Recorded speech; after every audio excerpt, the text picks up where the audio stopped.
Good evening and a very warm welcome to Satsang UK's conference on Ideal Centricity, Making of Individuals for Universal Concord. The term Satsang means company of lovers of existence. The organization Satsang was established in Deoghar, India by Sri Thakur Anukul Chandra in 1925. Today, it is one of the fastest growing spiritual lineages in the world, with about 100 million members across the globe.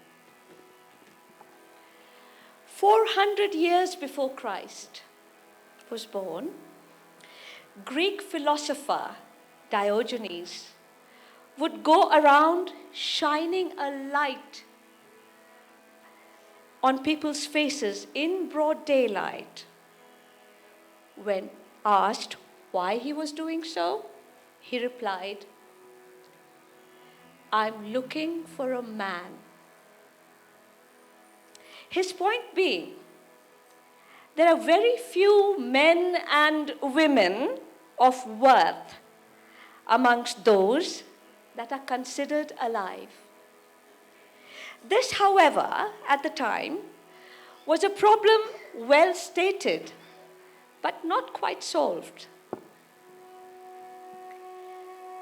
22 centuries later, a great personality called Sri Thakur Anukul Chandra threw light not just on the problem, but on the solution to man-making. The solution to how each of us can become worthy individuals, thus fulfilling not only ourselves, but also our immediate and greater environment. Today, we are delighted to share with you an evening dedicated to his ideology. His ideology has illuminated numerous lives. We start the proceedings with a deep lighting ceremony. We are very privileged to have amongst us today Mr. Sharad Shah, who's Councillor, Buckinghamshire, and a very dear friend. Mr. Sharad, please may I request you to come and light the lamp.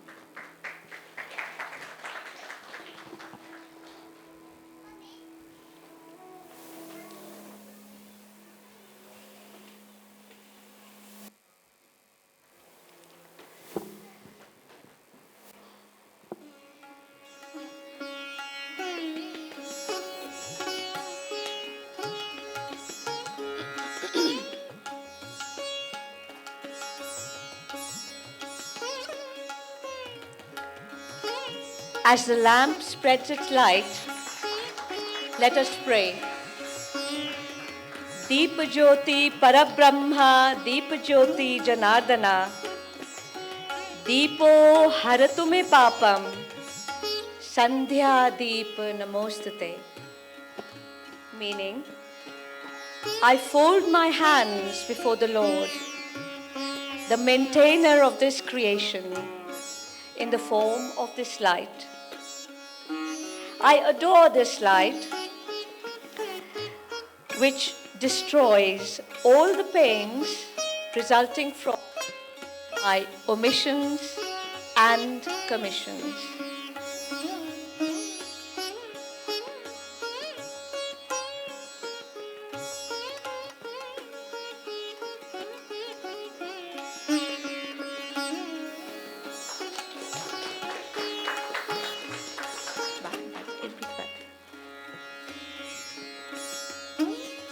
Thank you very much, sir.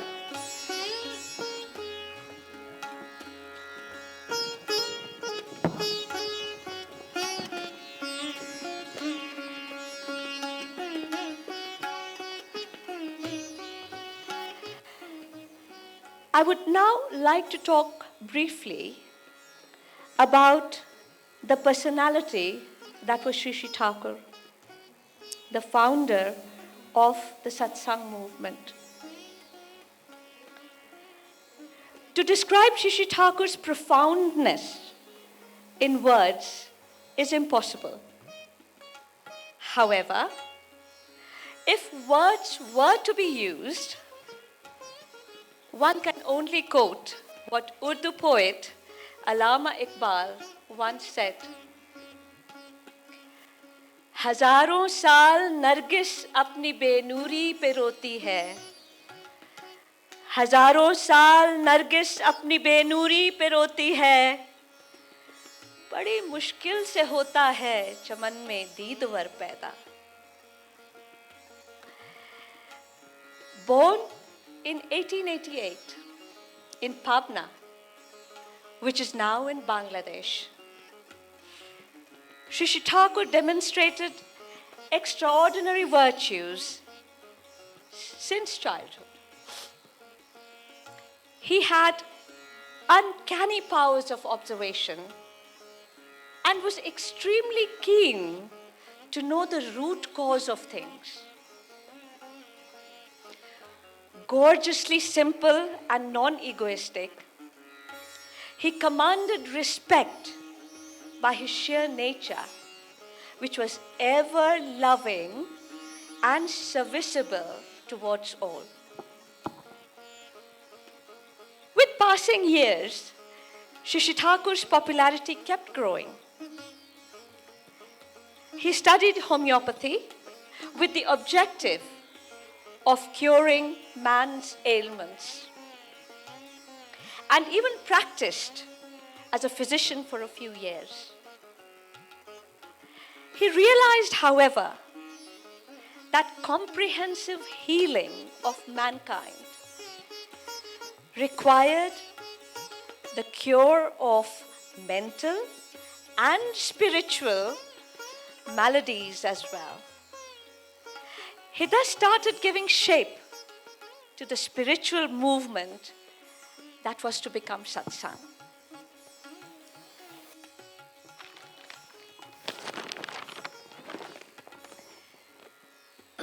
He involved and invigorated the local population in prayers, meditation, and kirtan to begin with. He became a people's magnet. Many flocked to him with devotion, some with skepticism. Having met him, however, there was not one who was not dazzled by his presence. He brought with him a first-hand experience and knowledge of all prophets and imparted the knowledge in a manner that made sense to an era of science and invention. In his personal practice, he displayed all the qualities of a supreme yogi.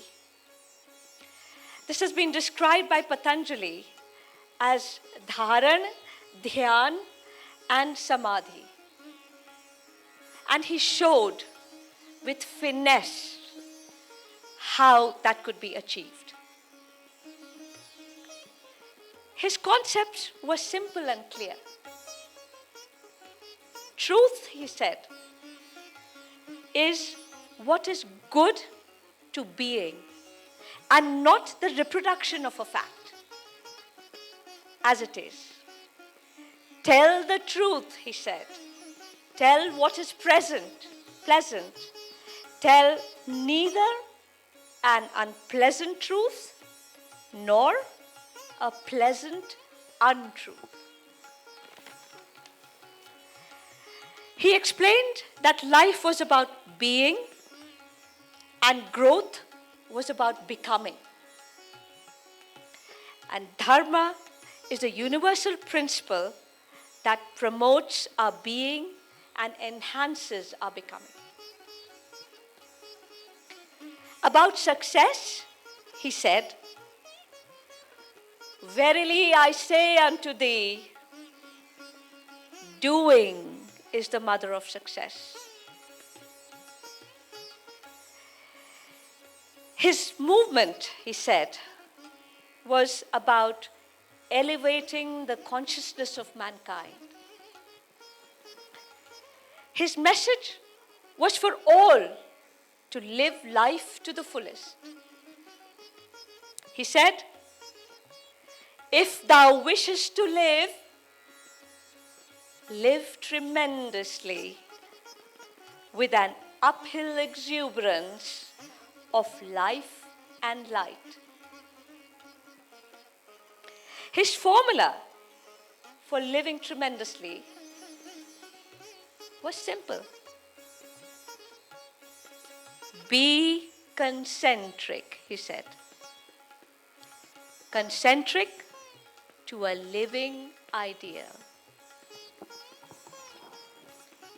Now, Sri Krishna said it clearly 5,000 years ago in the Gita.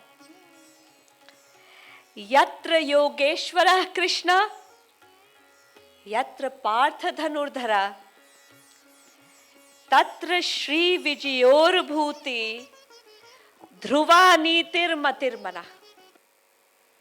Meaning, where there is a doer like Parth, and where there is a Yogeshwara like Krishna, it is nature's unbreakable law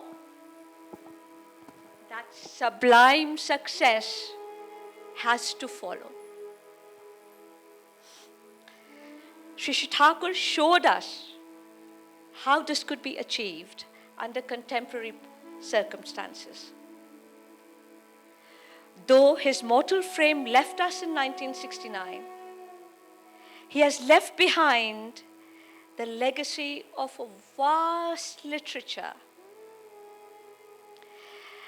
dictated by himself during his lifetime, as well as his prescription in terms of the technique to be followed for overall success and bliss.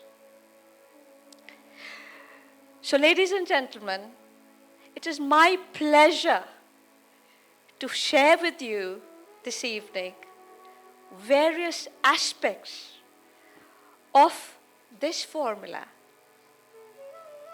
And we will start, however, with a song.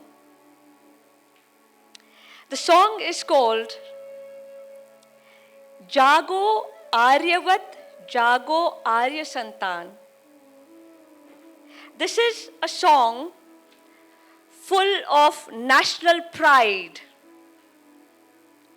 And to share this song with us, I will invite Mr. Sachidanand Prashti, Mr. Avinash Singh, Mr. Ashok Bera, Mr. Indranil Guha, and my apologies for not putting the women first, as they should always be, Sarmishta Roy and Rupa Guha.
जागो आर्य संतान, मुखरित हो कृष्टि दैवी दीपकता।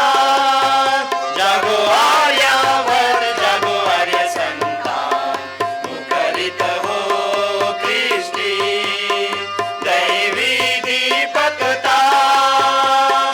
स्वस्ति दीप्त सामदान प्रणवनाद में, स्वस्ति दीप्त सामदान प्रणवनाद में, एकादेश आदर्श में बन जा दीप्त प्राण। स्वस्ति दीप्त सामदान प्रणवनाद में, एकादेश आदर्श में बन जा दीप्त प्राण।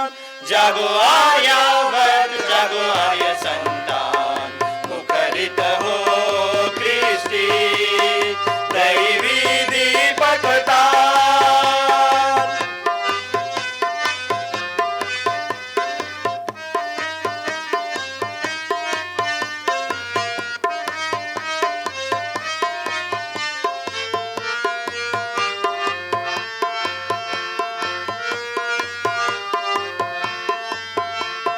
दहन करो तुम मरण को, रोग शोक और अमनिशा, पाप ताप को चूर्ण करो, मृत्युदात की दीर्ण दिशा। दहन करो तुम मरण को, रोग शोक और अमनिशा, पाप ताप को चूर्ण करो, मृत्युदात की दीर्ण दिशा। संजीवनी सृजन उष्ट फुल्लदान में, संजीवनी सृजन उष्ट फुल्लदान में, इष्टिभूत दीप्त चरण करो अभियान। संजीवनी सृजन उष्ट फुल्लदान में, इष्टिभूत दीप्त चरण करो अभियान। जागो आर्यावर, जागो आर्य संतान, मुखरित हो कृष्टि दैवी दीपकता।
Thank you so much. That was really well done. Thank you.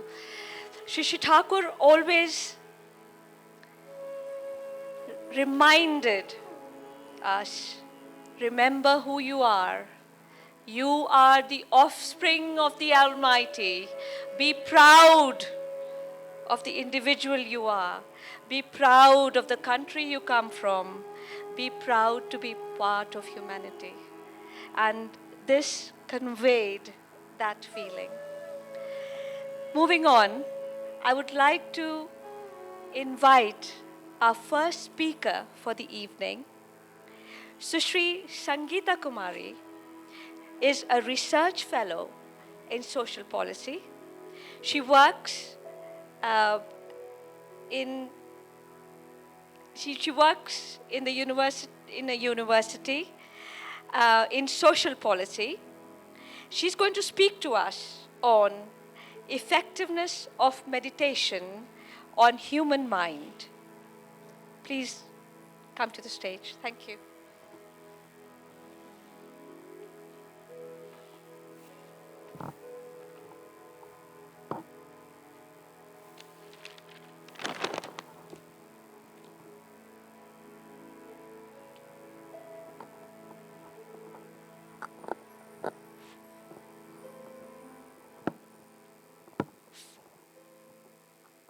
Is it on? Okay.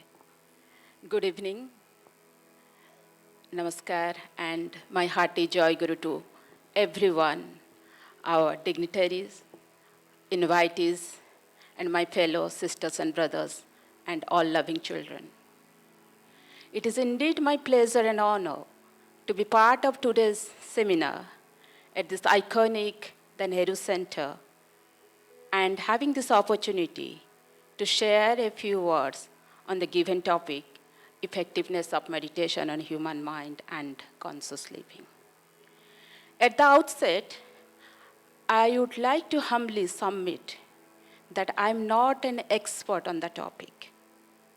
What I'm going to share with you all is based on, and purely based on, my experience, my realization, and a bit of my understanding of having Sri Thakur Anukul Chandra as my living ideal, my guru in life. And I have been fortunate to be associated with Satsang and having Thakur as my ideal since my childhood. And I believe some of you might be having some question based on this topic, and I might not be able to answer all of your questions. But I take the responsibility. If you raise any question, I'll definitely look at the answer and get back to you.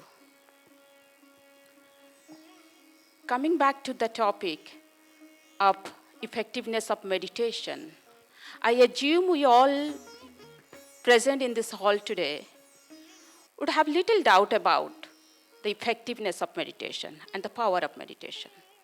We'd perhaps have difference in opinions in terms of, is it something required for everyone, for the larger part of the society, or it belongs to a particular group of people, or particular age, or particular section, those who have some responsibility in terms of they have different objectives and goals in their lives. My experience and my realization says it is a necessity for every single being. The earlier we start, the better the result is. And when I say it is a realization, Thakur says, what is known by realization is wisdom. And where there is devotion, then only there is realization. We'll not be able to realize anything without devotion. And realization means to be real in nature. And when you talk about the topic meditation, I think nowadays it is a buzzword. Everywhere we get to know, we heard about this word meditation in different terminologies. Somewhere it might be mindfulness, guided meditation, or any kind of such things. And that makes me, and I'm sure some of you, to reflect upon why there is a necessity, why people are looking for it, what is the reason. And if you just Google it and just try to understand it, then we'll find different reasons why people are getting a task or looking for and practicing meditation. The simple thing says, people when look for meditation or doing meditation, they have different objectives. Some probably want to having stress in their life, bringing some harmony in their relationship in their life, improving the function of our brain, our memory. And you take the name and it must be there. And some say that, okay, we want to declutter our mind, our body. We want to detach ourselves from the worldly things. There are so many things happening, I do not able to concentrate, I'm not getting the peace. So then the question arises, do you have to clutter first to declutter? Or if we know how to not allow the clutters to enter our mind, then probably it will be better to stay at calm and peace. What is it Thakur Anukul Chandra says about meditation? Meditation makes a person calm and receptive. In his only handwritten book, The Pursuit of Truth, it's a tiny book of Ocean of Wealth. And there's so many things we get in that book. And one of the messages says, meditation makes a person calm and receptive. Why there is a necessity to be calm and receptive? If we just explore and just think about, are we receptive? The moment somebody is talking, we're in a conversation, the conversation is not ended and now we are ready to respond in the middle of the conversation. We are really our impulse is so strong, we don't want to listen. Our mind is so occupied and mind is so active and in a destructive way perhaps. And Thakur's philosophy also says that meditation is to learn and realize. And it is easy to learn and realize for one who is attentive with meditation. When you say if there is no realization, there is no wisdom. So meditation helps us to realize and to reflect upon, to learn and to realize.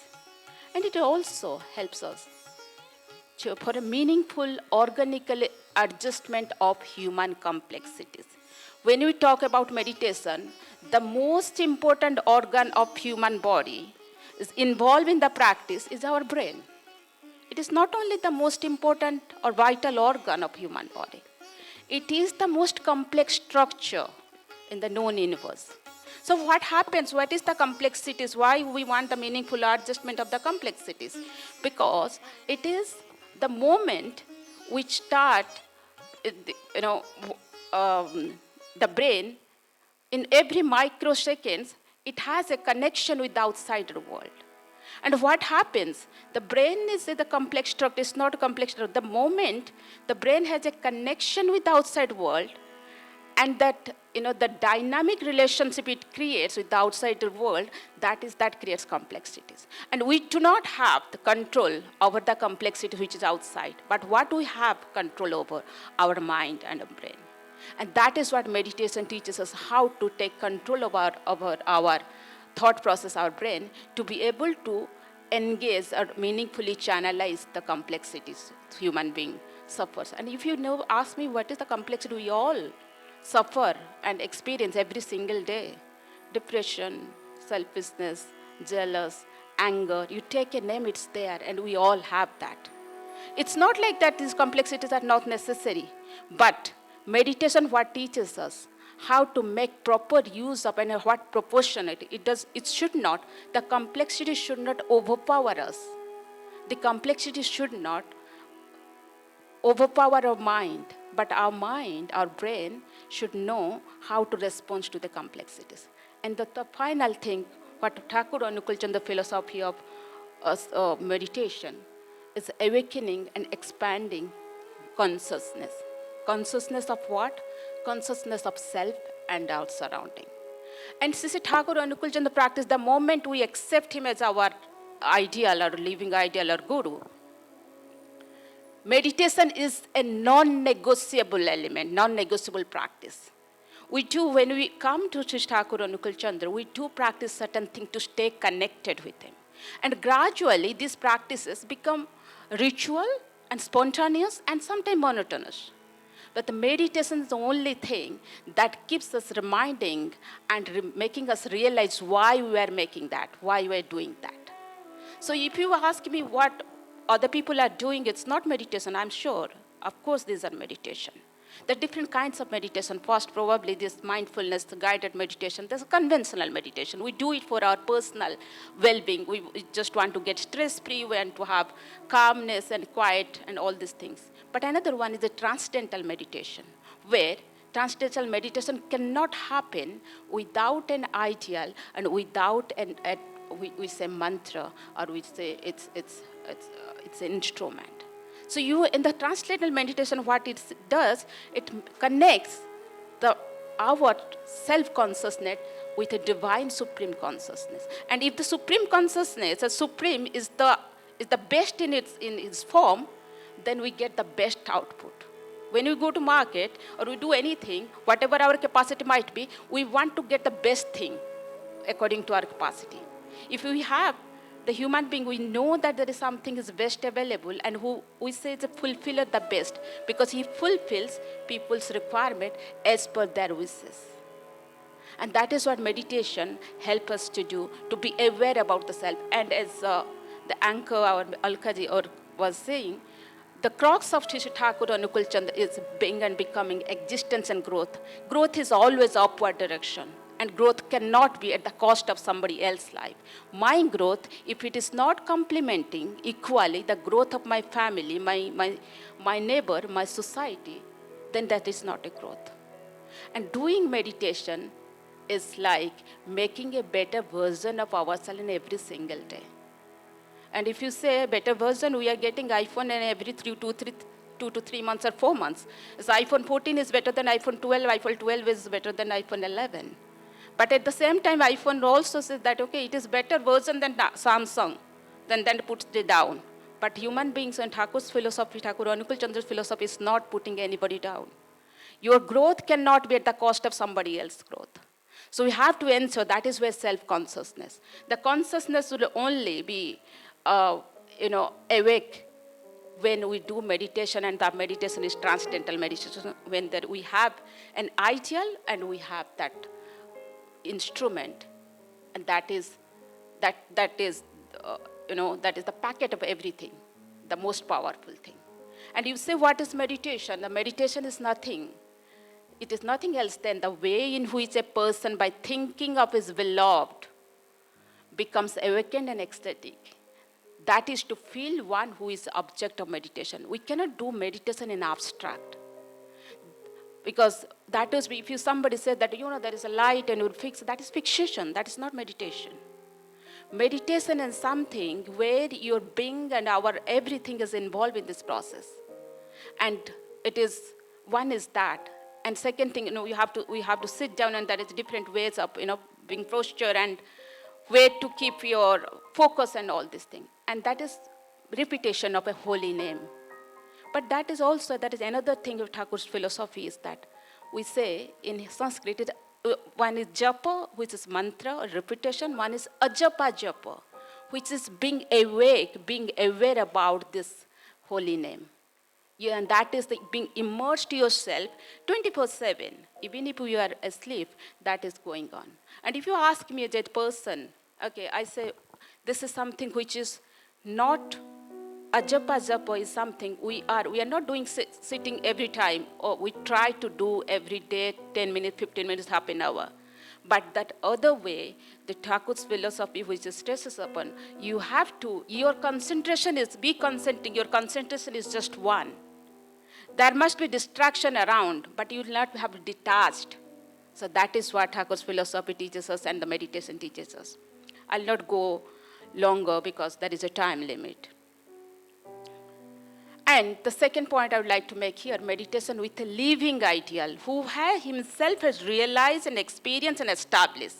That is a living ideal. If somebody who has not done that and give that, then will not get any benefit, rather will feel that will receive the distraction. Meditation with a living ideal or guru or mentor or spiritual leader or prophet enables human being to remain conscious. If you ask me, are we not conscious? Yes, of course we are conscious. We are self-conscious, and sometimes we are self-conscious and we are selectively conscious. Whatever is good for me, I'll choose that first. We are not conscious about our surrounding. And sometimes probably we'll be conscious about the surrounding, but not always. But having an ideal in our life, that what helps is it to remain conscious in whatever we do in my word, my conduct, my behavior, whatever I do in my life. I am always conscious how my activities, how my words, it has an impact my surrounding. Just a small example I would like to give an experience of mine, and then I'll close it. We see how COVID hit the world. And during the COVID, we saw that so many people, this is a very first experience for a human being. I got a phone call of one of my friends who lives in the US. They said, well, see, the situation is going to be very worst. We have got food for three months, and you are living alone there. You must get at least for a month store the food. I said, no, I am here, and the government is always announcing that you don't have to store food. No, this is very idealistic way of thinking. I said, okay, very good. I really appreciate a concern, but I'm not going to buy your idea.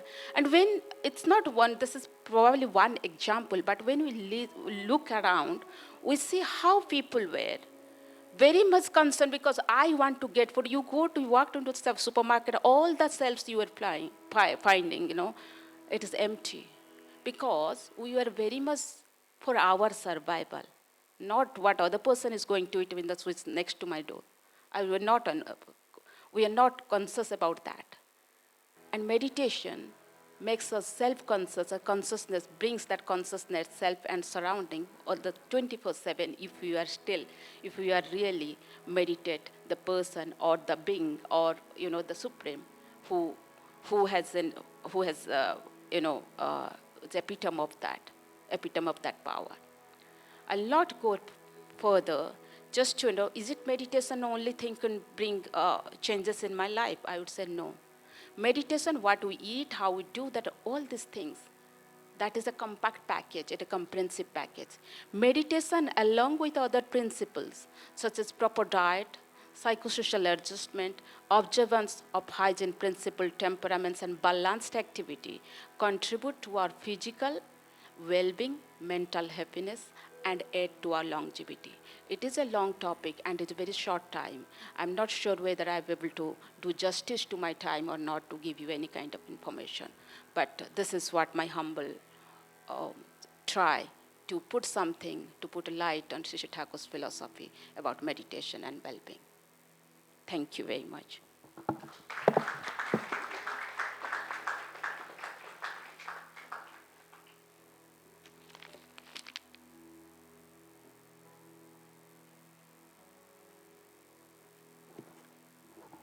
Thank you very much, Sushri, for sharing your thoughts with us today. I would now request that if there's anyone in the audience who has any question based on this short speech, this is the opportunity. I can't, any raised hands? I can't see any. We move on then. Next on, we have the younger generation of Satsangis performing a song called You Are My Lord. Can I please invite on stage lovely Tapaswi Samantara, and my daughter Adya Oja.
Ocean of love sprinkles from you.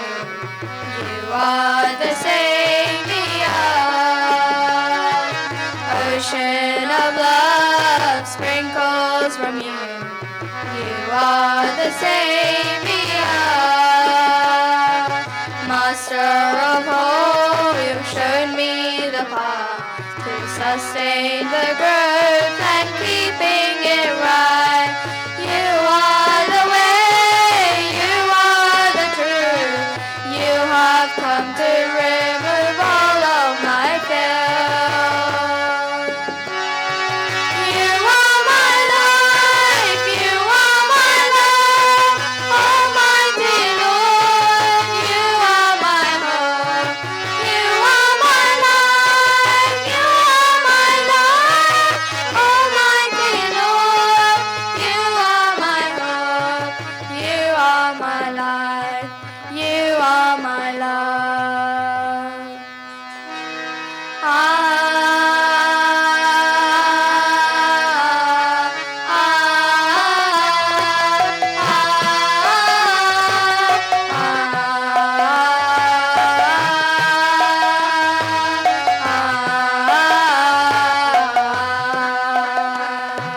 Fire of life kindles from you.